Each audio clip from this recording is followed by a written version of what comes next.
कृष्णा काय महाराज आहे, अरे अख्ख्या गावाचं बाळ सांगितलंय महाराजानं. भगवान म्हणले चटच बाळ त्याला माहिती. चला म्हणले जेवायला. संध्याकाळी भगवान आले महाराजाला म्हणले महाराज आता तुम्ही उद्या जेवायला येणार, पण सुभद्रा मुक्कामाला राहून तुम्हाला घेऊन जायची.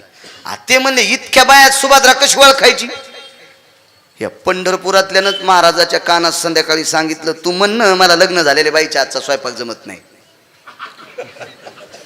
नवल केवढे केवढ्या. हो सकाळी दादा 4 वाजता आले, म्हणले महाराज स्वयंपाक बरोबर 11ला होईल.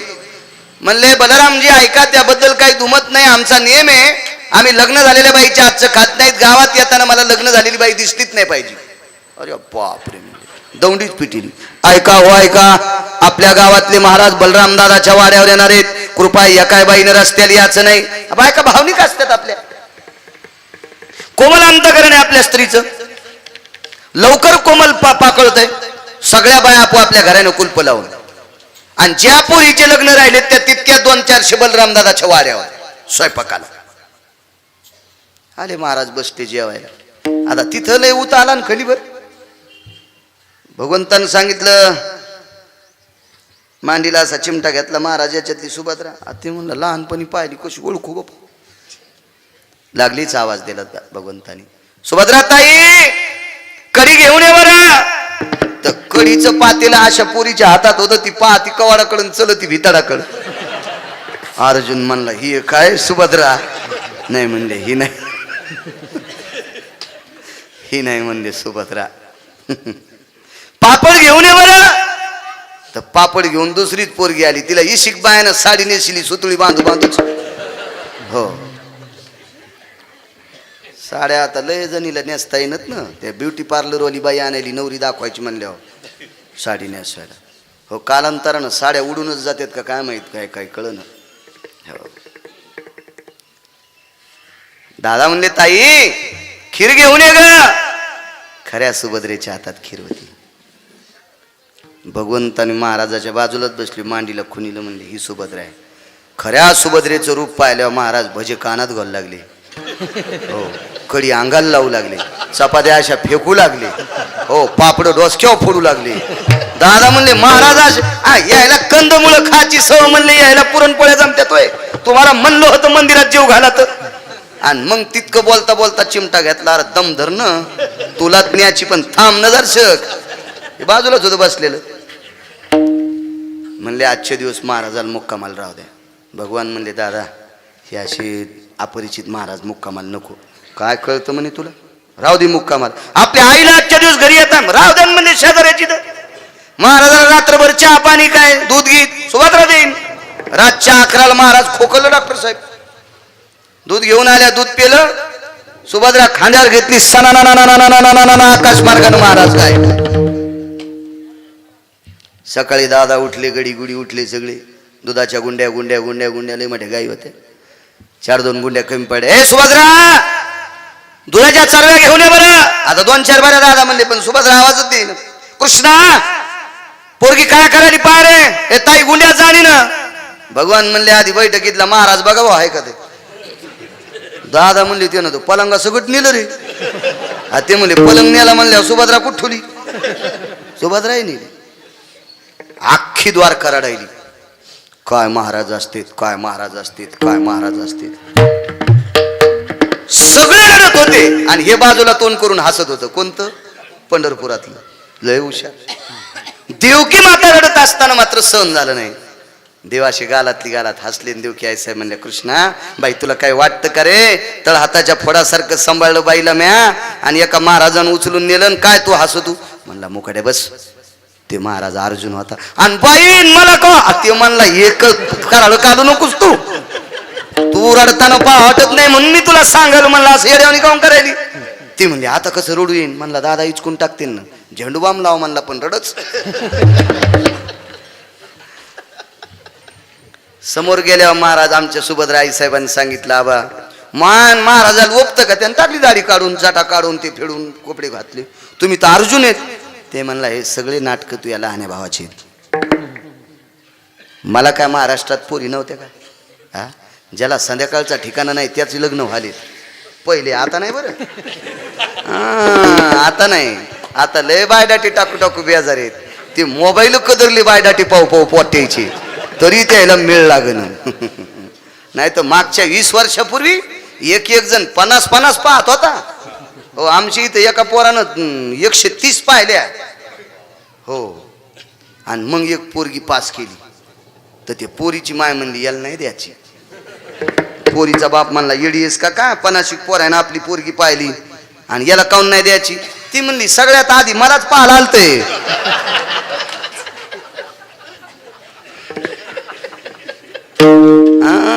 आता पोरीचे बाप इतके हुशार झालेत. तुमचा खजिना किती सुंदर असला तर काय काय करतो हे बघतेत आधी. हो, इडे नाहीत कोणाला द्यायला लोक. आता काळ बदललाय जरसा. हिशोबात राहा खजिन्याने जरा. जय लग्न राहिलेत ते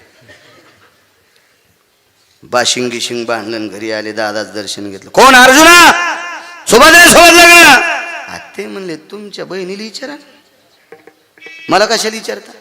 आणि तिकडं दुर्योधनाला खबर लागली एका महाराजानं सुभद्रा पळून नेली.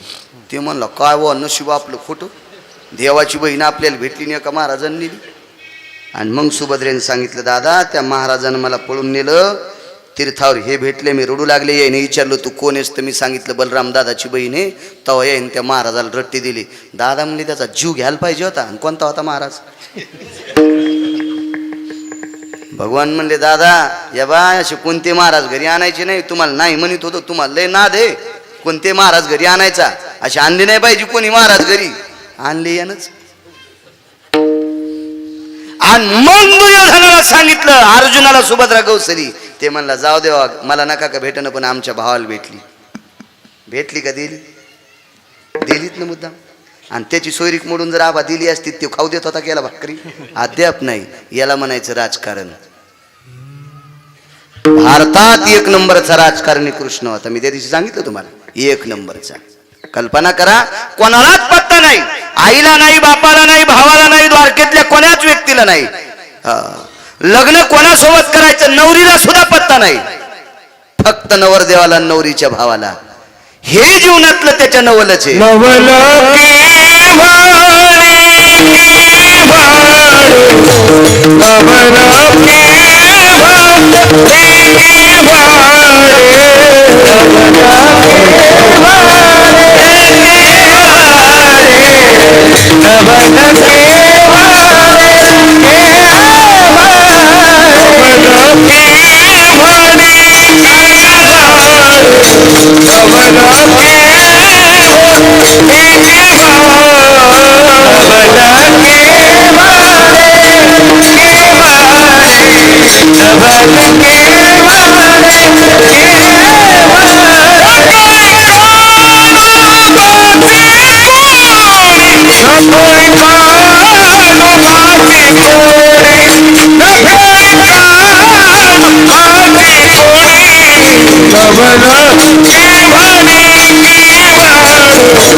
कंसाला गंध लावण्यासाठी एक बाई जात होती. कल्याण बापू बाई गंध लावायची. तिच्या करंगळी पसल्या बोटात ताकद होती साहेब. टकले साहेब. पण ती बाई होती 32 जाग्या वाकलेली. आबा द्वापार युगात एका दशमस्कंदात असं चरित्र आलं श्रीमद भागवतात की तिला जर संध्याकाळी एखाद्या माणसानं पाहिलं की माणूस जाग्यावरच मरत होता. रूपराशी हीन कळा, इतकी दिसायला हीन होती. 32 जाग्या वाकलेली. 8 जाग्यावर वाकलेला एक मुलगा होता. तो कहुळ नावाच्या महाराजांचा मुलगा होता. कहुळ महाराजांचा. त्याचं नाव होतं अष्टवक्र. बाकी 4 जाग्यावर, 3 जाग्यावर, 7 जाग्यावर, 9 जाग्यावर वाकलेली काही लोक ठराविक होते, वाचीचा पुराणात कधी कधी. पण 32 जाग्यावर वाकलेली एकच बाई ती कुब्जा. आणि तिच्या करंगळी बसल्या बोटात अशी ताकद होती, तिनं कंसाला गंध लावला की त्याला झोप लागत होती. झोप कोणाला येत नाही माहितीये का? 2 गोष्टीनं झोप येत नाही. ज्याचं दुखतंय त्याला झोप येत नाही एक, आणि ज्याला दुसऱ्याचं खपत नाही त्याला एक झोप येत नाही 2. ज्याला परद्वेषी म्हणतात, परद्वेषी. ज्याचं दुखतंय, दाढ दुखायली, डोळा दुखायला, कान दुखायला, पाठ दुखायली, पोट दुखायली, पाय दुखायलाय, याला औषध आहे. पण दुसऱ्याचं खपत नाही याला जगात डॉक्टरच नाही. याला परद्वेषी म्हणते, परद्वेषी. पर म्हणजे दुसरा, द्वेष म्हणजे सल. कंस हा परद्वेषी होता. कंसाला कधीच खपत नव्हतं, म्हणून कंसाला झोप लागत नव्हती. पण हिला तो ताकद भेटली होती त्या बोटामध्ये. काय पुण्य केला असेल तो मागचा जन्म हीच का तिचा. तिनं गंध लावला की त्याला झोप लागत होती, म्हणून कंसानं तिला एक पदवी दिली ती. त्या पदवीचं नाव होतं राजदासी. हो, राजदासी पदवी भेटली की राजदासी 2च बायकांना नाव जाऊ बोलती, एक प्रधानाच्या आणि एक राजाच्या. बाकी सगळ्या बायकांना ती आरोतुरो बोलत होती, इतकी रोगील होती राजदासी. तिचं नाव कुब्जा. नवल केवढे केवढे सांगतोय. एके दिवशी कंसालाही सांगितलं, राजा एक बोलू का म्हणे तुम्हाला. 4थं उदाहरण आहे का 5वं? 4थं. तुम्ही आतापर्यंत नाना प्रकारचे औषध घेतले पण तुम्हाला झोप लागत नाही. प्रल्हाद बुवा, पण मी तुम्हाला गंध लावल्यावर तुम्हाला झोप लागती. माझं काही महत्व आहे का नाही? अरे तुझं महत्व आहे म्हणून तुला राजदासी पदवी दिली ना, हे सगळं ठीक झालं. पण मी 32 जाग्यावर वाकलेली, माझं एखादं वाकलेलं बोट तर सरळ करा ना. त्यावेळेला जेसीबी नव्हत्या. कंस म्हणला, बाई सगळे राजवैद्य आणून थकून गेले, तुला जर असं खाली टाकलं आणि तुझ्या अंगावर जेसीबी घातली तरी तुझे हाडं नीट होत नाहीत, इतके वाकलेले इथं. हे माझ्या इलाजाच्या पलीकडचा तुझा आजार आहे, काही डोकं लावू नकोस. तुला राजदासी पदवी देऊन टाकली. नाना प्रकारचे वैद्य थकले, गुण नाही. पण एके दिवशी पंढरपुरातला मालक, 8व्या अवतारातला जगाचा बाप 11 वर्ष 53 दिवस गोकुळात राहिले. 11 वर्ष 53 दिवस गोकुळात राहिले. नंतर आक्रूर नावाची व्यक्ती घेण्यासाठी आली. त्या रथात जगाचा बाप बसला, मथुरेत प्रवेश केला. मथुरेत प्रवेश केल्याच्या नंतर एका व्यक्तीला मारलं. पहिले एका व्यक्तीला मारलं. तो रजक होता, कपडे धुणारा.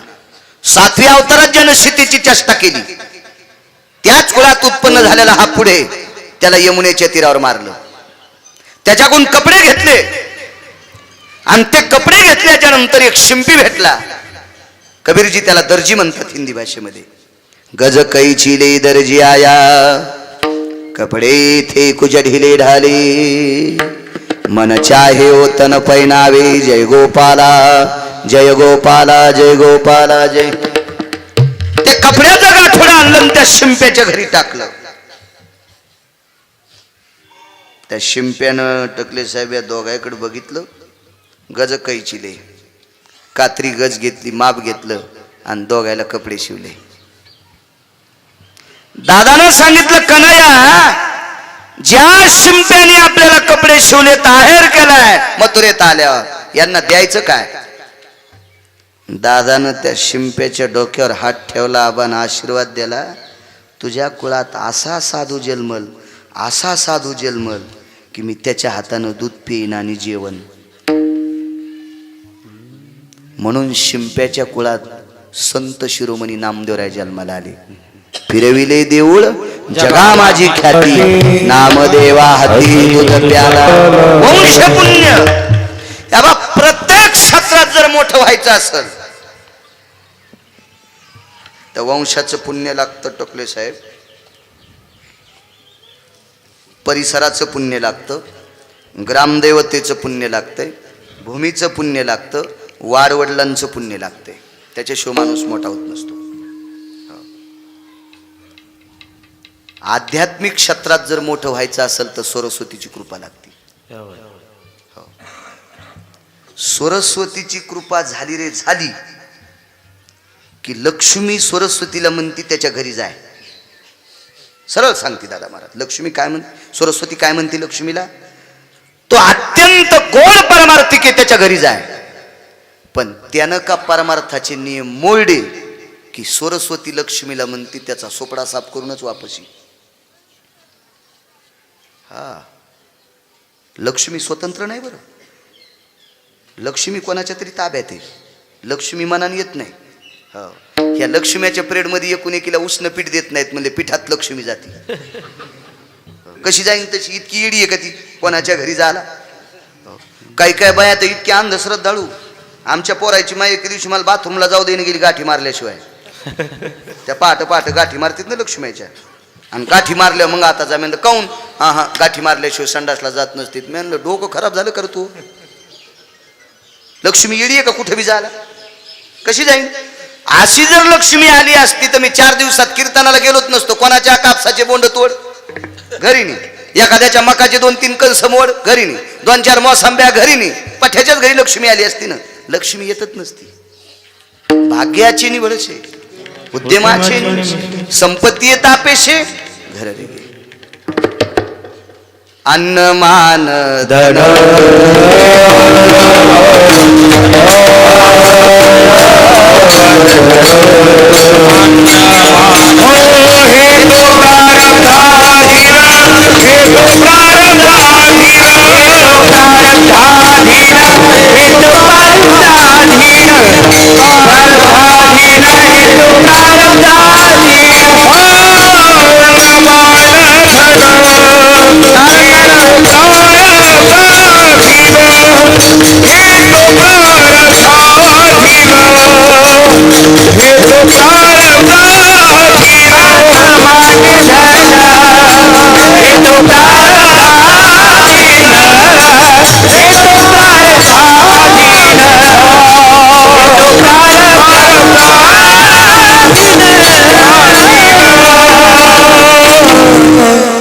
इंद्राची कृपा झाली की पक्वाद वाजिता येतो, गंधर्वाची कृपा झाली की गायन करता येतं, सरस्वतीची कृपा झाली की बोलता येते, धन्वंतरीची कृपा झाली की डॉक्टर होता येते. झालं ना पोरग तुमचा आबा. विठ्ठला विठ्ठला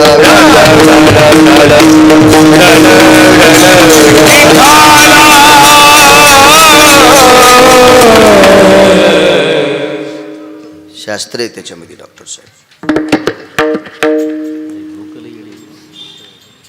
जगाचा मालक कपडे शिवले शिंप्यानं, नामदेवराच्या कुळात अवतार घेतला. काय मोठी ताकद. पुढे बघा, एक व्यक्ती हार घालायला चालला दादाबा.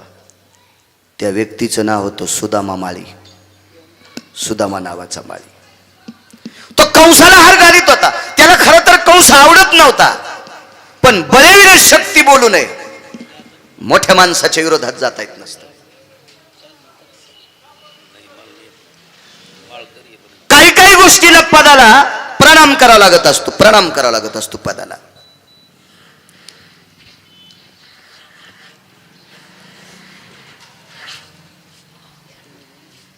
आमच्या गावाला जेवढे तलाठी आले, साहेब ग्रामसेवक आहेत का तलाठी? ग्रामसेवक आहेत ना, जाऊ दे तुमचं नाहीच कित. मग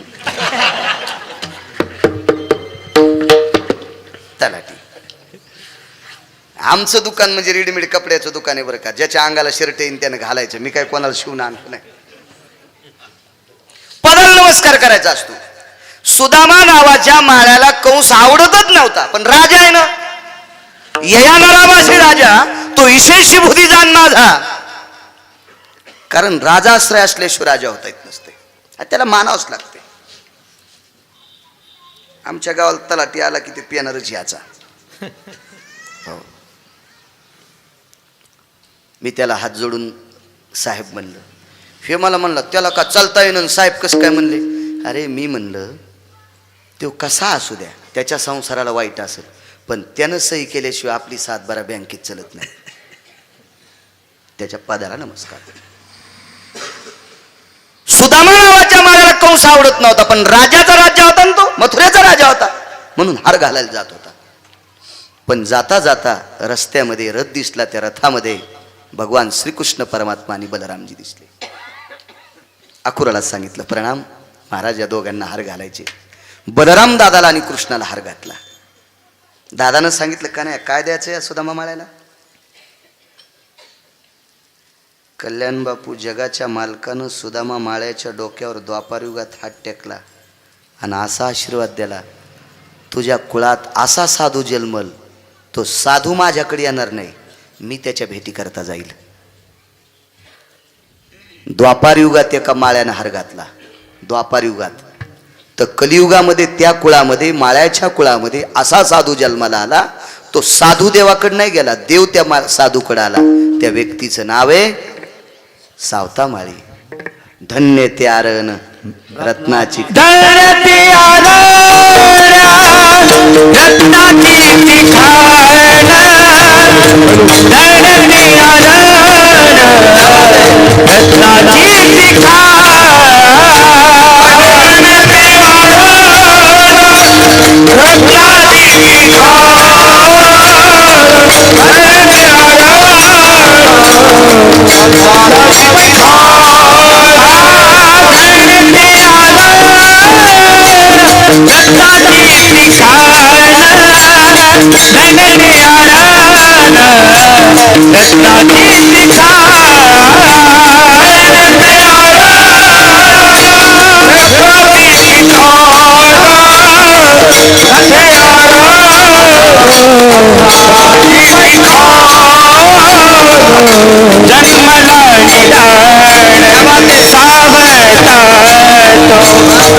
काय महाराज आहे. अरे अख्ख्या गावाचं बाळ सांगितलंय महाराजानं. भगवान म्हणले चटच बाळ त्याला माहिती. चला म्हणले जेवायला. संध्याकाळी भगवान आले महाराजाला म्हणले, महाराज आता तुम्ही उद्या जेवायला येणार, पण सुभद्रा मुक्कामाला राहून तुम्हाला घेऊन जायची. ते म्हणले इतक्या बायात सुभद्रा कशी ओळखायची. या पंढरपुरातल्यानंच महाराजाच्या कानात संध्याकाळी सांगितलं, तू म्हणणं मला लग्न झालेल्या बाईच्या आजचा स्वयंपाक जमत नाही. नवल केवढे केवढ्या. हो. सकाळी दादा 4 वाजता आले. म्हणले महाराज स्वयंपाक बरोबर 11ला होईल. म्हणले बलरामजी ऐका, त्याबद्दल काही दुमत नाही, आमचा नियम आहे, आम्ही लग्न झालेल्या बाईच्या आजचं खात नाहीत. गावात येताना मला लग्न झालेली बाई दिसलीच नाही पाहिजे. अरे बापरे, दौंडीच पिटिली. ऐका हो ऐका, आपल्या गावातले महाराज बलराम दादाच्या वाड्यावर येणार आहेत, कृपा एकाय बाईनं रस्त्याला यायचं नाही. बायका भावनिक असतात आपल्या. कोमल अंतकरण आहे आपल्या स्त्रीचं, लवकर कोमल पाकळतय. सगळ्या बाया आपल्या घराने कुलप लावून, आणि ज्या पोरीचे लग्न राहिले त्या तितक्या 200-400 बलराम दादाच्या वाड्यावर स्वयंपाकाला आले. महाराज बसते जेवायला. आता तिथं लय उत आला ना खलीवर. भगवंतानं सांगितलं, मांडीला असा चिमटा घेतला महाराज, याच्यातली सुभद्रा. ते म्हणलं लहानपणी पाहिली, कशी ओळखू गप. लागलीच आवाज दिला भगवंतानी, सुभद्रा ताई कडी घेऊन ये बरं. तर कडीचं पातेला अशा पोरीच्या हातात होतं. ती पाहती कवाडाकडून चलती भिताडाकडं. अर्जुन म्हणला ही काय सुभद्रा. नाही म्हणले ही नाही. ही नाही म्हणले सुभद्रा. पापड घेऊन ये बरं. तर पापड घेऊन दुसरीच पोरगी आली. तिला इशिक बायानं साडी नेसली सुतळी बांधू बांधूच. हो, साड्या आता लय जणीला नेसता येणार ना. त्या ब्युटी पार्लरवाली बाई आणायली नवरी दाखवायची म्हणल्यावर साडी नेसवायला. हो, कालांतरानं साड्या उडूनच जातात का काय माहित, काय काय कळलं. हो, दादा म्हणले ताई खीर घेऊन ये ग. खऱ्या सुभद्रेच्या हातात खीर होती. भगवंताने महाराजाच्या बाजूलाच बसली, मांडीला खुनीला म्हणले ही सुभद्रा आहे. खऱ्या सुभद्रेचं रूप पाहिल्यावर महाराज भजे कानात घालू लागले. हो, कडी अंगाला लावू लागले, चपात्या अशा फेकू लागले. हो, पापड डोसक्यावर फोडू लागले. दादा म्हणले महाराज यायला कंदमुळं खायची सव म्हणले, यायला पुरणपोळ्या जमत्यातोय. तुम्हाला म्हणलं होतं मंदिरात जीव घाला तर. आणि मग तितकं बोलता बोलता चिमटा घेतला. अरे दम धर न, तुला न्याची पण थांब न दर्शक. हे बाजूलाच होतं बसलेलं. म्हणले आजचे दिवस महाराजाला मुक्कामाला राहू द्या. भगवान म्हणले दादा हे असे अपरिचित महाराज मुक्कामाला नको. काय कळतं म्हणे तुला, राहू दे मुक्कामाला. आपल्या आईला आजच्या दिवस घरी येतात राहू द्या म्हणजे शेजाऱ्याची. तर महाराजाला रात्रभर चहा पाणी काय दूध गीत सुभद्रा देईन. रातच्या 11ला महाराज खोकलं. डॉक्टर साहेब दूध घेऊन आल्या, दूध पेलं. सुभद्रा खांद्यावर घेतली, सना आकाश मार्गाने महाराज काय. सकाळी दादा उठले, गडी गुडी उठले सगळे. दुधाच्या गुंड्या गुंड्या गुंड्या गुंड्या लय मोठे गाई होते. 4-2 गुंड्या कमी पडे. ए सुभद्रा दुधाच्या चरव्या घेऊन ये बरं. आता 2-4 बाऱ्या दादा म्हणले, पण सुभद्रा आवाजच देईन. कृष्णा पोरगी काय करायली पाय रे. हे ताई गुंड्या जाणी ना. भगवान म्हणले आधी बैठकीतला महाराज बघावं आहे का ते. दादा म्हणले ते ना तो पलंगा सगळं नेलं रे. ते म्हणले पलंग नेला म्हणल्या सुभद्रा कुठ ठेवली. सुभद्राही नेली. अख्खी द्वारका रडायली. काय महाराज असते, काय महाराज असते, काय महाराज असते. सगळे रडत होते आणि हे बाजूला तोंड करून हसत होतं. कोणतं? पंढरपुरातलं. लय हुशार. देवकी माता रडत असताना मात्र सहन झालं नाही. देवाशी गालातली गालात हसले. देवकी आईसाहेब म्हणले कृष्णा बाई तुला काय वाटतं का रे. तळ हाताच्या फोडासारखं सांभाळलं बाईला म्या आणि एका महाराजानं उचलून नेलं. काय तू हसू तू. म्हणला मुकाड्या बस. ते महाराज अर्जुन होता. आणि बाईन मला का ते म्हणला एक कराळ काढू नकोस तू. तू रडताना पा वाटत नाही म्हणून मी तुला सांगायला म्हणला असं येड्यावानी काऊन करायली. ती म्हणली आता कसं रडू येईन. म्हणला दादा इचकून टाकतील ना. झेंडू बाम लाव म्हणला पण रडच. समोर गेल्यावर महाराज आमच्या सुभद्रा आई साहेबांनी सांगितलं आबा मान महाराजाला ओपतं का. त्यानं टाकली दाढी काढून जाटा काढून ते फेडून कपडे घातले. तुम्ही तर अर्जुन आहेत. ते म्हणला हे सगळे नाटकं तू या लहान्या भावाचे. मला काय महाराष्ट्रात पोरी नव्हत्या का. हा ज्याला संध्याकाळचा ठिकाणा नाही त्याचे लग्न व्हाले पहिले. आता नाही बरं. आता नाही. आता लय बायडाटी टाकू टाकू बेजार आहेत. ते मोबाईल कदरली बायडाटी पाहू पाहू पोट्याची तरी त्याला मेळ लागन. नाही तर मागच्या 20 वर्षापूर्वी एक जण 50 पाहत होता. हो आमच्या इथे एका पोरानं 130 पाहिल्या. हो आणि मग एक पोरगी पास केली. तर ते पोरीची माय म्हणली याला नाही द्यायची. पोरीचा बाप म्हणला येडीस का काय 50 पोरानं आपली पोरगी पाहिली आणि याला काऊन नाही द्यायची. ती म्हणली सगळ्यात आधी मलाच पाहायला आलतंय.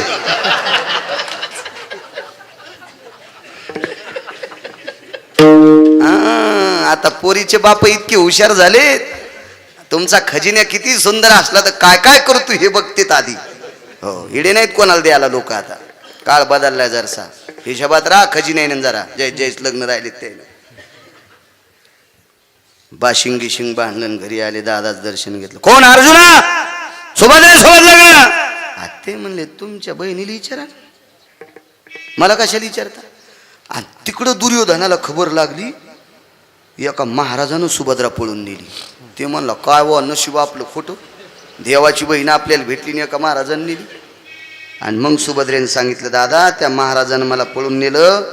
तीर्थावर हे भेटले मी रडू लागले. याने विचारलं तू कोण आहेस तर मी सांगितलं बलराम दादाची बहीण आहे. तेव्हा याने त्या महाराजाला रट्टी दिली. दादा म्हणले त्याचा जीव घ्यायला पाहिजे होता. आणि कोणता होता महाराज. भगवान म्हणले दादा या बा असे कोणते महाराज घरी आणायचे नाही. तुम्हाला नाही म्हणत होतो. तुम्हाला लय नाद आहे. कोणते महाराज घरी आणायचा. असे आणले नाही पाहिजे कोणी महाराज घरी. आणले यानच. आणि मग दुर्योधनाला सांगितलं अर्जुनाला सुभद्रा गौसरी. ते म्हणला जाऊ देवा मला नका का भेटणं, पण आमच्या भावाला भेटली का दिलीत ना मुद्दाम. आणि त्याची सोयरीक मोडून जर आबा दिली असती ते खाऊ देत होता केला भाकरी अद्याप नाही. याला म्हणायचं राजकारण. भारतात एक नंबरचा राजकारणी कृष्ण होता. मी त्या दिवशी सांगितलं तुम्हाला, एक नंबरचा. कल्पना करा, कोणालाच पत्ता नाही, आईला नाही, बापाला नाही, भावाला नाही, द्वारकेतल्या कोणाच व्यक्तीला नाही. लग्न कोणासोबत करायचं नवरीला सुद्धा पत्ता नाही, फक्त नवरदेवाला नवरीच्या भावाला. हे जीवनातलं त्याच्या नवलच आहे.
कंसाला गंध लावण्यासाठी एक बाई जात होती. कल्याण बापू बाई गंध लावायची. तिच्या करंगळी पसल्या बोटात ताकद होती साहेब. टकले साहेब. पण ती बाई होती 32 जाग्या वाकलेली. आबा द्वापार युगात एका दशमस्कंदात असं चरित्र आलं श्रीमद भागवतात की तिला जर संध्याकाळी एखाद्या माणसानं पाहिलं की माणूस जाग्यावरच मरत होता. रूपराशी ही न कळा, इतकी दिसायला हीन होती. 32 जाग्या वाकलेली. 8 जाग्यावर वाकलेला एक मुलगा होता. तो कहुळ नावाच्या महाराजांचा मुलगा होता. कहुळ महाराजांचा. त्याचं नाव होतं अष्टवक्र. बाकी 4 जाग्यावर, 3 जाग्यावर, 7 जाग्यावर, 9 जाग्यावर वाकलेली काही लोक ठराविक होते. वाचीचा पुराणात कधी कधी. पण 32 जाग्यावर वाकलेली एकच बाई ती कुब्जा. आणि तिच्या करंगळी पसल्या बोटात अशी ताकद होती. तिनं कंसाला गंध लावला की त्याला झोप लागत होती. झोप कोणाला येत नाही माहितीये का? 2 गोष्टीनं झोप येत नाही. ज्याचं दुखतंय त्याला झोप येत नाही एक, आणि ज्याला दुसऱ्याचं खपत नाही त्याला एक झोप येत नाही 2. ज्याला परद्वेषी म्हणतात. परद्वेषी. ज्याचं दुखतंय, दाढ दुखायली, डोळा दुखायला, कान दुखायला, पाठ दुखायली, पोट दुखायली, पाय दुखायलाय, याला औषध आहे. पण दुसऱ्याचं खपत नाही याला जगात डॉक्टरच नाही. याला परद्वेषी म्हणते. परद्वेषी. पर म्हणजे दुसरा, द्वेष म्हणजे सन. कंस हा परद्वेषी होता. कंसाला कधीच खपत नव्हतं, म्हणून कंसाला झोप लागत नव्हती. पण हिला तो ताकद भेटली होती त्या बोटामध्ये. काय पुण्य केला असेल तो मागचा जन्म हीच का तिचा. तिनं गंध लावला की त्याला झोप लागत होती. म्हणून कंसानं तिला एक पदवी दिली ती. त्या पदवीचं नाव होतं राजदाशी. हो, राजदाशी पदवी भेटली की राजदाशी 2च बायकांना आवाजाव बोलती. एक प्रधानाच्या आणि एक राजाच्या. बाकी सगळ्या बायकांना ती आरोतुर बोलत होती. इतकी रोगील होती राजदाशी. तिचं नाव कुब्जा. नवल केवढे केवढे सांगतोय. एके दिवशी कंसाला सांगितलं, राजा एक बोलू का म्हणे तुम्हाला.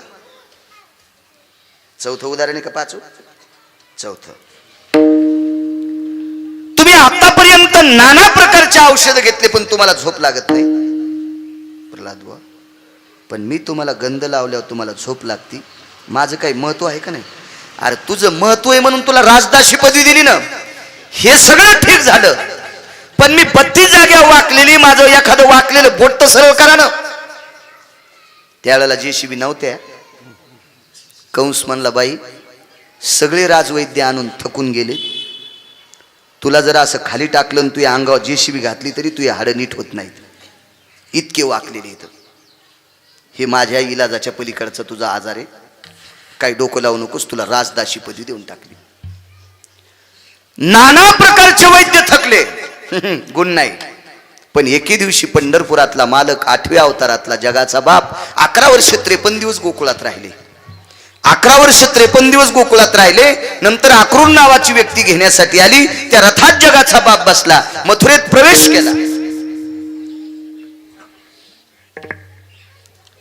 मथुरेत प्रवेश केल्याच्या नंतर एका व्यक्तीला मारलं.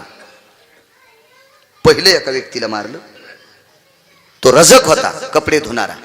7व्या अवतारात ज्यानं सीतेची चेष्टा केली, त्याच कुळात उत्पन्न झालेला हा पुढे त्याला यमुनेच्या तीरावर मारलं. त्याच्याकडून कपडे घेतले आणि ते कपडे घेतल्याच्या नंतर एक शिंपी भेटला. कबीरजी त्याला दर्जी म्हणतात हिंदी भाषेमध्ये. गज कैची ले दर्जी आया, कपडे थे कुछ ढिले ढाले, मन चाहे ओ तन पैनावे, जय गोपाला जय गोपाला जय गोपाला जय. ते कपड्याचं गाठोडं आणलं आणि त्या शिंप्याच्या घरी टाकलं. त्या शिंप्यानं टकले साहेब या दोघांकडे बघितलं. गज कैचिले, कात्री गज घेतली, माप घेतलं आणि दोघायला कपडे शिवले. दादानं सांगितलं, कन्हैया ज्या शिंप्याने आपल्याला कपडे शिवले, आहेर केलाय मथुरेत आल्यावर, यांना द्यायचं काय? दादानं त्या शिंप्याच्या डोक्यावर हात ठेवला, आबानं आशीर्वाद दिला, तुझ्या कुळात असा साधू जन्मल, असा साधू जन्मल की मी त्याच्या हातानं दूध पिईन आणि जेवण. म्हणून शिंप्याच्या कुळात संत शिरोमणी नामदेवराय जन्माला आले. फिरविले देऊळ जगा माझी ख्याती, नामदेवा हाती दूध प्याला. वंश पुण्य. प्रत्येक क्षेत्रात जर मोठं व्हायचं असेल तर वंशाचं पुण्य लागतं टोकले साहेब, परिसराचं पुण्य लागतं, ग्रामदेवतेचं पुण्य लागतंय, भूमीचं पुण्य लागतं, वाडवडिलांचं पुण्य लागतंय. त्याच्याशिवाय माणूस मोठा होत नसतो. आध्यात्मिक क्षेत्रात जर मोठं व्हायचं असेल तर सरस्वतीची कृपा लागते. सरस्वतीची कृपा झाली रे झाली की लक्ष्मी सरस्वतीला म्हणती त्याच्या घरी जाय. सरळ सांगते दादा महाराज. लक्ष्मी काय म्हणते, सरस्वती काय म्हणते लक्ष्मीला? तो अत्यंत गोड परमार्थिक आहे, त्याच्या घरी जाय.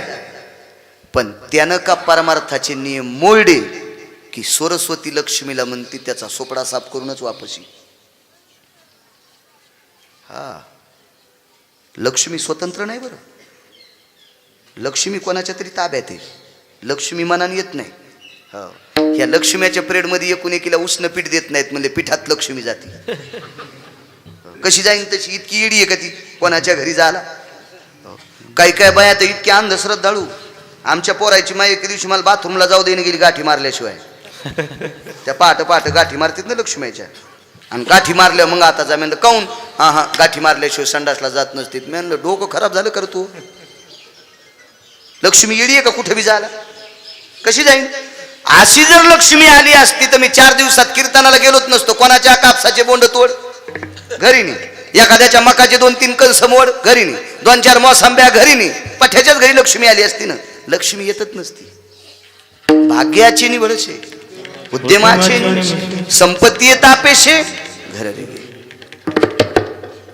अन्न मान धन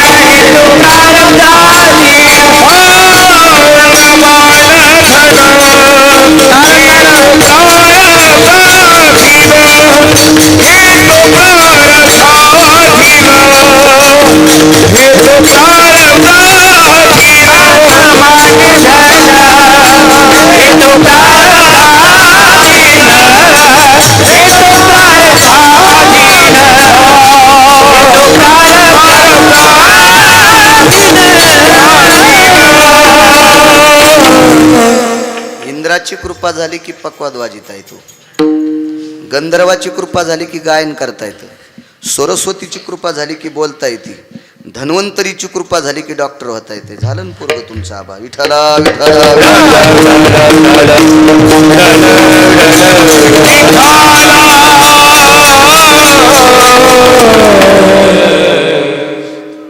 शास्त्र आहे त्याच्यामध्ये डॉक्टर साहेब. जगाचा मालक कपडे शिवले शिंप्यानं, नामदेवराच्या कुळात अवतार घेतला. काय मोठी ताकद. पुढे बघा, एक व्यक्ती हार घालायला चालला दादाबा. त्या व्यक्तीचं नाव होतं सुदामा माळी. सुदामा नावाचा माळी. तो कंसाला हार घालीत होता. त्याला खरं तर कंस आवडत नव्हता, पण बळीवीर शक्ती बोलू नये, मोठ्या माणसाच्या विरोधात जाता येत नसतं.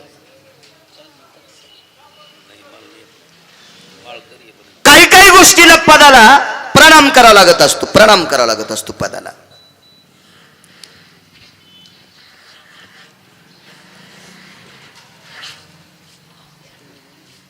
आमच्या गावाला जेवढे तलाठी आले, साहेब ग्रामसेवक आहेत का तलाठी? ग्रामसेवक आहेत ना, जाऊ दे तुमचं नाहीच कित. मग तलाठी, आमचं दुकान म्हणजे रेडीमेड कपड्याचं दुकान आहे बरं का. ज्याच्या अंगाला शर्ट येईन त्यानं घालायचं. मी काय कोणाला शिवून आणतो नाही. पदाला नमस्कार करायचा असतो. सुदामा नावाच्या माळ्याला कंस आवडतच नव्हता, पण राजा आहे ना, यया नरामाशी राजा, तो ईशेशी बुद्धी जाण माझा. कारण राजाश्रय असल्याशिवाय राजा होता येत नसते, त्याला मानावंच लागते. आमच्या गावाला तलाठी आला की ते पिणारच याचा. हो, मी त्याला हात जोडून साहेब म्हणलं. हे मला म्हणलं त्याला का चालता येईन साहेब कसं काय म्हणले? अरे मी म्हणलं तो कसा असू द्या, त्याच्या संसाराला वाईट असेल, पण त्यानं सही केल्याशिवाय आपली सातबारा बँकेत चलत नाही. त्याच्या पदाला नमस्कार. सुदामा नावाच्या माळ्याला कंस आवडत नव्हता, पण राजाचा राजा होता ना, तो मथुरेचा राजा होता, म्हणून हार घालायला जात होता. पण जाता जाता रस्त्यामध्ये रथ दिसला. त्या रथामध्ये भगवान श्रीकृष्ण परमात्मा आणि बलरामजी दिसले. अकुराला सांगितलं प्रणाम महाराज, या दोघांना हार घालायचे. बलराम दादाला आणि कृष्णाला हार घातला. दादानं सांगितलं का नाही काय द्यायचं या सुदामा माळ्याला? कल्याण बापू जगाच्या मालकानं सुदामा माळ्याच्या डोक्यावर द्वापारयुगात हात टेकला आणि असा आशीर्वाद दिला, तुझ्या कुळात असा साधू जन्मल, तो साधू माझ्याकडे येणार नाही, मी त्याच्या भेटी करता जाईल. द्वापार युगात एका माळ्यानं हार घातला. द्वापार युगात. तर कलियुगामध्ये त्या कुळामध्ये, माळ्याच्या कुळामध्ये असा साधू जन्माला आला, तो साधू देवाकडे नाही गेला, देव त्या साधूकडे आला. त्या व्यक्तीचं नाव आहे सावता माळी. धन्य ते आरण रत्नाची, रत्नाची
जे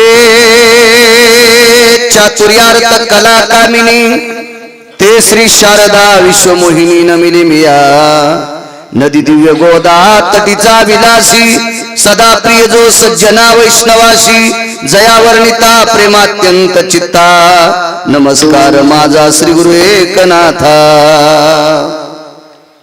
अनंत ब्रह्मांडे उदरी हरिया बालक नंदा घरी नवल केवडे केवडे नकळे कानोवाचे कोडे प्रस्तुत प्राप्त प्रसंग निवडलेला अभंग विश्वमान्य विश्वभूषण विश्वाधिकार विश्वप्रिय चिन्मय स्वरूप असणारी अधिकार संपन्न साधू श्रीमंत श्री जगद्गुरु तुकोबाराय यांचा कालापर प्रसंगातील प्राप्त प्रसंगी निवडलेला अभंग विठाला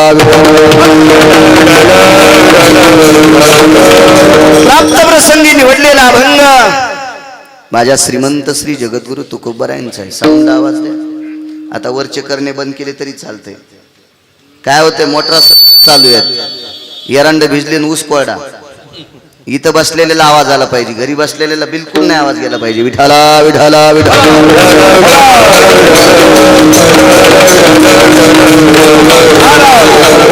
प्रसंगी निवडलेला अभंग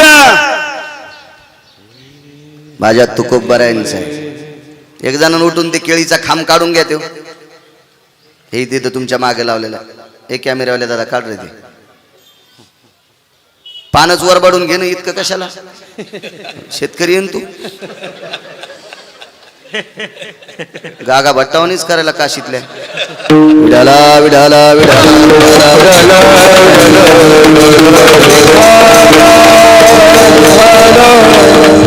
प्राप्त प्रसंगी निवडलेला अभंग तुकोबारायांचा आहे. या अभंगाद्वारे तुकोबाराय 8व्या अवतारातील जगदानंद कंद जगतपती द्वारकाधीश श्रीकृष्ण परमात्मा या परमात्म्याचं नवल प्रतिपादित करतात. अनंत ब्रह्मांडे उदरी हरी हा बालक नंदा घरी अनंत ब्रह्मांड ज्याच्या पोटात आहेत उदरात आहेत असा ब्रह्मांड नायक नंदाच्या घरी बालकत्व निभवतय हेही त्याच्या जीवनातलं नवल आहे. विश्वव्यापक कमळापती त्या अशी गवळणी कडी घेती विश्वामध्ये व्यापून भरलेला लक्ष्मीचा पती कमलनाभ हा जगदानंद कंद जगतपती असताना सुद्धा गवळणीनं त्याला कडेवर घेतलंय. नवल केवडे केवडे हे नवले पृथ्वी जेने तृप्त केली त्याशी यशोदा भोजन घाली. कधी कधी आपली परिस्थिती नाजूक झाली तर संध्याकाळी आपला बायकोचा ठिकाण लागत नाही खाचा. या विश्वाला भरण पोषण करणारा जगाचा मालक आहे ज्याच्या कृपेशिवाय पृथ्वी तृप्त होत नाही किंवा ती तृप्त केल्याशिवाय त्याला आनंद नाही. आणि त्या जगाच्या मालकाला यशोदा जीव घालती. नवल केवडे केवडे तुका म्हणे नटधारी भोग भोगोनी ब्रह्मचारी. इथंही नवल आहे. आपण एक बायको केल्याच्या नंतर आपण ब्रह्मचार्याच्या यादीतून निष्ठलो आबा ती सांभाळा न सांभाळा अक्षिदा पडल्यान 7-8 दिवसाला काढून दिली तरी पण ब्रह्मचार्याच्या यादीतून निष्ठाला. आणि कालांतरानं जर ब्रह्मसन्यास घेतला तर त्याला बाल ब्रह्मचारी म्हणत नाहीत नुसता ब्रह्मचारी म्हणते. पण इथं 16,108 असून तरी ब्रह्मचार्याच्या यादीत नवल केवडे केवडे नकळे कानोबाचे कोडे. हा साधा सोपा सरळ अभंगाचा अर्थ झालं कीर्तन विठाला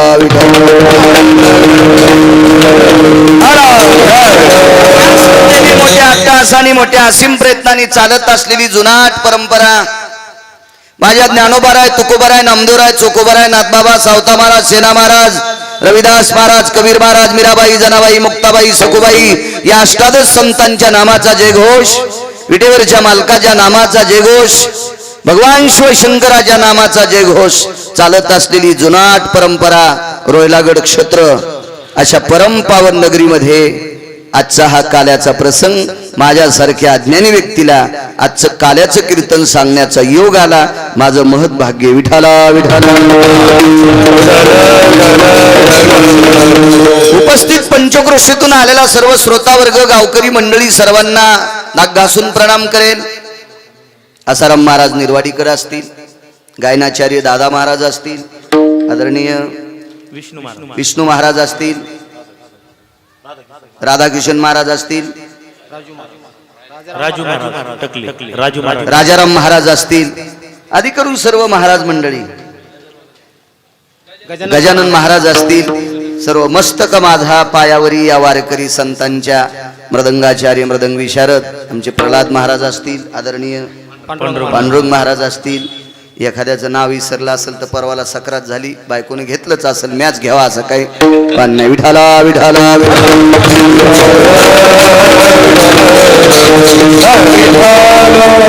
सर्व महाराज मंडळीमध्ये काही जे टकले मंडळी सर्वांना किंवा पंचक्रोशीतून आल्या सर्व गुणीजन विनेकरी चोपदार आदी करून सर्वांना धन्यवाद. साऊंड सिस्टीमवाल्यांना धन्यवाद. आवाज छान द्या, देव तुमचं चांगलं करील. आदरणीय राजकीय क्षेत्रातील जडोडतनं आमचे आबासुद्धा आलेत, त्यांनाही धन्यवाद. आदरणीय डॉक्टर साहेबसुद्धा आलेत, त्यांनाही धन्यवाद. सर्व पंचक्रोशीतांना त्यांना प्रणाम करतोय आणि अभंगावर येतोय. विठाला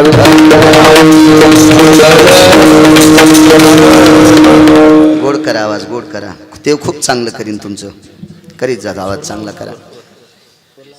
अनंत ब्रह्मांडे उदरी हरिया बालक नंदागरी, नवल केवडे केवडे न कळे कानोबाचे कोडे. ब्रह्मांड नेमकं म्हणायचं कशाला?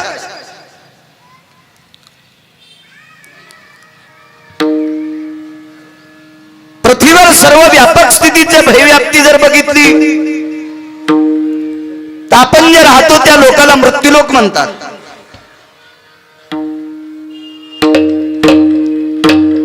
या मृत्यूलोकात आपलं वास्तव्य आहे, त्याला जांबूद्वीप म्हणतात. जांबूद्वीप, शिवहलद्वीप, कौचद्वीप, शाल्वद्वीप, पलवंगद्वीप असे 7 द्वीप आहेत. आपण ज्या द्वीपात राहतो त्याला जांबूद्वीप म्हणतात. आपल्याला आपल्या द्वीपाची व्याप्ती माहित नाही तर बाकी त्या 6 द्वीपाची व्याप्ती काय बघणार आहेत? या 6 द्वीपाच्या खाली पुन्हा 7 पाताळ आहेत. आतळ, वितळ, सुतळ, तळातळ, महातळ, रसातळ, पाताळ. हे 7 पाताळ. खालचे 7 आपण राहतो, हे 7 14, वरचे 21 सुर्ग आणि 14 भुवन. भुवनत्रयी, भुवन आस्तु, आस्तु खनी, आस्तु पासुडी, मिमध्य, मिमकृतू, मिम सांख्य, मिम प्रणाली, मिम उच्चती आणि मिम व्याप्ती. हे अशा 9. याच्या पलीकडचे किती असतील त्याचा काय मेळ नाही, माझ्या वाचनात इतकेच आलेत. अशी व्यापकता ज्याच्यात त्याला ब्रह्मांड म्हणतात. ब्रह्मांड. आपण एका पाताळाची व्याप्ती करू शकत नाही. सागराची लांबी किती आहे विज्ञान सांगेल, सागराची रुंदी किती आहे विज्ञान सांगेल, सागराची एका ठिकाणची खोली किती हे विज्ञान सांगेल, सागरामध्ये पाणी किती हे सांगणारा आतापर्यंत जगात एकही विज्ञानवादी माणूस आलेला नाही. त्यानं किती जरी उरफाट्या सोयीच्या उड्या जरी घेतल्या तर सागराच्या व्याप्तीची स्थिती सांगण्याचा अधिकार आतापर्यंत कोण्या कोंबड्याच्या हातात पंढरपुरातल्या मालकानं दिलेला नाही. विठाला विठाला.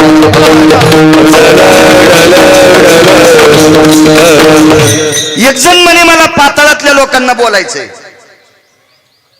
कसा बोलशील? नुसतं सांगा, तो हात लावल्यावर जर बिघडलं तर ते बा भरून घेईल. तो या पाकिटात मेळ नाही बसायचा.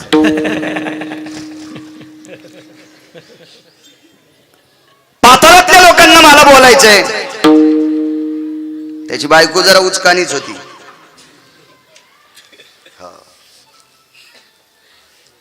बायका उचकाण्या भेटल्या की माणसाचं सगळं इचकून जात असतं.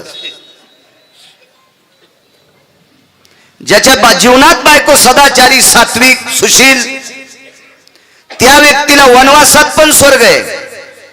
आणि ज्याच्या जीवनात बायको उचकानी भेटली त्याला सोन्याच्या बंगल्यात पण मसन वाटाय. बायको जरा शहाणी होती, ती म्हणजे आपल्याला पाताळातल्या लोकांनाच बोलायचे. मी म्हणलं शेजाऱ्याला बोलून आणि पाताळातल्या काहीच किती नाही म्हणे बोलायचंय. काय करावं लागेल महाराज? मी म्हणलं बोर घ्या. खाली कसं जाता येईल? बोर घ्यावा लागेल ना मोठा. बोर घेतला. महाराष्ट्रात जेवढे पाईप आहेत तेवढे पाईप संपले. विदेशातून पाईप आणले, दुसऱ्या राज्यातून पाईप आणले, मशीन आणल्या, पाईप संपले, मशीन बंद पडल्या, पण पाताळातून काही आवाज आलाच नाही. ते म्हणलं महाराज हजारो फूट खाली बोर गेलाय हो, पाताळ लागतंय तरी कवा? मी म्हणलं ते लागलंय, फक्त वरी आवाज येईन. या बोर मध्ये तून पपेच माय उडी आणा, म्हणजे खाली गेल्यावर आवाज येईल. ते तवा बोर मध्ये पडले दोघं, अजून काही त्याचा मेळ नाही. त्याच्या पोराने श्राद्ध घातली नाही, काहीच नाही. खालचा कुठं आवाज येत असतो का? तळातळाची भय व्याप्ती, हे गांगुष्टा जन्नुर्जंघा स्थिती, हे कवना कळेगा व्याप्ते नारायणा. जगदानंद कंद जगतपती द्वारकाधीश विटेवरचा मालक पंढरपूरच्या मालकाने हे सगळं निर्माण केलेलं वैभव हे तुमच्या आमच्या डोक्याच्या पलीकडचे. पाताळातला विषय कळत नाही, एका दीपाचा विषय लागत नाही, एका सागराचा विषय लागत नाही. प्रियव्रत नावाच्या राजाने ज्या ज्या दिशेने रथ नेला त्या त्या दिशेने सागराची निर्मिती झाली. 7 सागर निर्माण झाले, एवढी व्याप्ती. आणि हे सगळं ब्रह्मांड ज्याच्या पोटात आहे, हरी हा बालक नंदा घरी, हे त्याच्या जीवनातलं नवल आहे. नवल केवडे केवडे नकळे कानोबाचे पुढे. किती मोठी व्याप्ती, किती मोठी व्याप्ती. ज्याला 550 एकर जमीन आहे, 100-200 क्विंटल सोयाबीन झाल्यावर ते पाहुण्याला राम राम घालीत नाही. तो विश्व ज्याच्या उदरात सामावलंय ते नंदाच्या घरी बालकत्व निभवते. किती लिंत आहे जगाच्या मालकाकडे, काय नम्रता असेल विटेवरच्या मालकाकडे, काय नाविन्य असेल त्या जगाच्या मालकाकडे. 8व्या अवतारात भगवान परमात्म्याने प्रत्येक गोष्ट नवलाची केली. 7व्या अवतारात बांधलेले होते. बोलीला वाल्मिक तैशेची करीन वर्तोनी दावीन मने नामा. नामदेवराय सांगतात 7व्या अवतारात भगवान प्रभू रामचंद्र जसं बोलले तसंच महर्षी वाल्मिक जसं बोलले तसं वागले. एका तिळा इतकं सुद्धा आजूबाजूला सरकता आलं नाही. 8वा अवतार मुक्त आहे, प्रत्येक गोष्ट नवलाची. एकच लग्न 7व्या अवतारात. ती बायको हरवल्यावर सुद्धा दुसरी केली नाही. तिला शोधण्यामध्ये फार वेळ घातला, मग बंदच तो ते. ओघाच्या पाठीमागे अवतार होता, एका तिळा इतकं सुद्धा बाजूला सरकता येत नव्हतं, नवल करताच येत नव्हतं. शोध घेतला, ज्याला नेली त्याला मारलं, पुनश्च प्रपंचाला सुरुवात केली. 8व्या अवतारात तसं नाही. 16,108 लग्न केली. देवाचे 16,107 लग्न झाले. एका दिवशी सकाळी लवकर देवानं आटपिलं. नवल सांगतोय लवकर आटपलं. देवकी मातेचं दर्शन घेतलं. देव पाया पडत होते आईच्या. आई वडिलाचं दर्शन घेणारा सगळ्यात मोठा वारकरी. मायबापाच्या विरोधात जात असेल आणि खपक्या तुळशीची माळ घालीत असेल तर समजायचं नंबर 1चा पाकिस्तानी आलाय. वरच्या भूषणाला किंमत नसती. बाई कुंकू किती मोठं लावती त्याच्यापेक्षा नवऱ्याला किती मानती याला महत्व असते. गळ्यात किती माळी आहेत त्याच्यापेक्षा मायबापाला किती मानतो हा महत्वाचा विषय. आई वडिलाला जर नीट बोलत नसेल आणि किती तुळशी अंगावर घेतले असतील तरी काय अर्थ नाही. तुळसच म्हणत असेल महच पाप उदयाला आलं, मी मेल्याच्या गळ्यात आले. आईचं दर्शन घेतलं. आईने विचारलं कृष्णा कन्हैया फार लवकर आटपलंस रे. हो आई काय काम आहे बाळा? आई एक विचारू का तुला? काय रे? मला अजून एक लग्न करा वाटायले. नवल केवढी केवढी सांगते. देवकी मातेनं सांगितलं कृष्णा 16,107 आहेत ना पहिले. आई मला सांग ना 16,107 लग्न केले, याच्यात एखाद्या बाईला काही कमतरता पडू दिली का? नाही म्हणे. एखाद्याची चोळी फाटली नाही, साडी फाटली नाही, चपलाचे बंद तुटले नाही, अजून एखादीच्या माहेरातलं घराणं नाही. मग आई 16,107 म्हणायला जरा जड जात. एक करू दे ना 16,108. देवकी मातेने सांगितलं कर बाबा चांगल्या घरची एखादी. ठीक आहे म्हणला आई येतो. पाहून तुझे का सोयरी. कृष्णानं सांगितलं नाही आता बघायची. काय बोलतो कृष्णा, कोण्या पाहुण्या रावण्याची मेळ नाही काय नाही, बघायची म्हणतो. मला तर म्हणला मी लग्न करून येतो. येतो नाही तू ताण घेऊ नको, येतो. सुनबाई तुला घेऊन येणार आहे मी. ये बाळा ये. भगवान मुलीच्या वडिलाकडे गेले. त्या मुलीच्या वडिलाला काय राम राम जय हरी नमस्कार काय करायचं असेल ते केला. कोण आपण. मुलीचे वडील.